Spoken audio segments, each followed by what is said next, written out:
Cerita ini dikirim oleh seorang pendengar yang tidak ingin disebutkan namanya.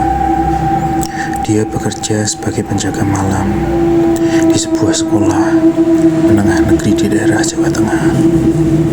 Cerita ini bukan tentang penampakan, tapi tentang kehadiran yang seharusnya sudah tidak ada. Sekolah tempat aku bekerja sudah berdiri sejak tahun 80-an. Bangunannya panjang, catnya kusam, dan jika malam tiba, suasananya berubah drastis. Jam kerjaku dimulai pukul 6 sore sampai 6 pagi. Biasanya aman, hanya suara jangkrik, kadang kucing lewat. Tapi ada satu aturan tak tertulis di sekolah itu. Setelah jam 10 malam, jangan ada yang masuk ke gedung lama. Gedung itu dipakai untuk kelas 9, salah satunya kelas 9B. Menurut cerita guru-guru lama, beberapa tahun lalu pernah ada seorang siswi yang ditemukan meninggal di kelas itu. Bukan karena kecelakaan, bukan juga sakit.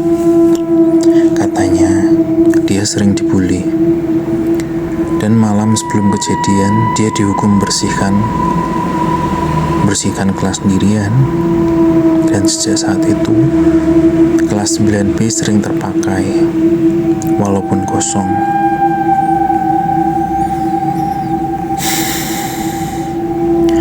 Malam itu hujan deras, sekitar pukul 10:30 malam. Aku melakukan patroli seperti biasa. Saat melewati gedung kelas lama, aku melihat lampu kelas 9B menyala. Padahal aku yakin aku sudah mematikan semua lampu sore tadi. Aku pikir mungkin lupa. Aku buka pintu kelas, kosong. Bangku tersusun rapi, papan tulis bersih. Tapi suasananya terasa seperti sedang dipakai. Aromanya bukan bau kelas kosong, melainkan bau rambut yang basah dan sabun murahan. Aku lalu mematikan lampu dan pergi.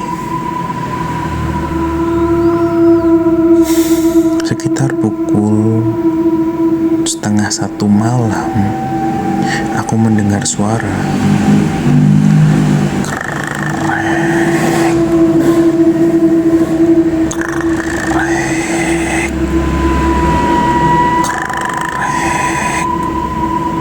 seperti suara kursi diseret. Suaranya jelas datang dari gedung kelas lama. Awalnya aku kira itu maling. Dengan senter di tangan, aku mendekat. Lampu kelas 9B menyala lagi. Kali ini dari balik pintu, aku mendengar suara anak perempuan. Pelan, seperti suara sedang membaca.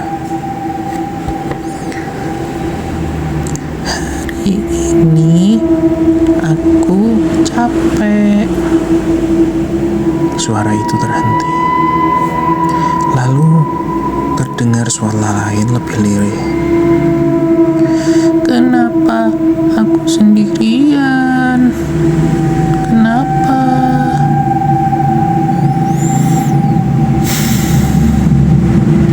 Aku memberanikan diri membuka pintu. Kelas itu kosong, tapi papan tulis penuh tulisan tangan anak sekolah. Isinya cuma satu kalimat yang ditulis berulang-ulang. Aku sudah pulang belum? Belum sempat aku berpikir, kapur itu jatuh sendiri dari papan tulis.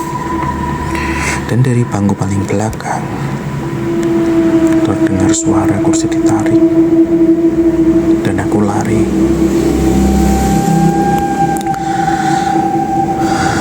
Sejak malam itu, kejadian di kelas 9B semakin sering. Kadang terdengar suara bel istirahat, padahal mesin bel sudah rusak. Kadang terdengar suara anak-anak tertawa, padahal sekolah kosong. Puncaknya terjadi di malam Jumat, yaitu Jumat Kliwon.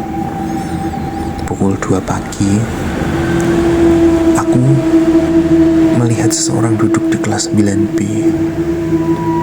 Dari jendela, itu benar-benar terlihat seorang siswi.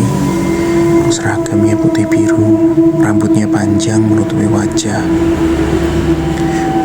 Dia sedang menulis di buku. Aku panggil, "Dik, sekolah sudah tutup." Pelan-pelan dia menoleh. Wajahnya itu pucat, matanya hitam, dan dia berkata, "Pak, pelajarannya belum selesai." Lampu kelas langsung mati. Keesokan harinya, kepala sekolah memutuskan menutup kelas 9B secara permanen. Bangkunya dipindahkan, pintunya dikunci. Tapi setiap tahun ajaran baru di daftar kelas selalu muncul satu nama tambahan. Nama siswi itu tanpa alamat, tanpa data orang tua. Sekarang, setiap lewat gedung kelas lama di malam hari, aku masih mendengar suara kapur menulis. Dan jika kamu berdiri cukup lama di depan kelas 9B, kadang terdengar suara bertanya pelan,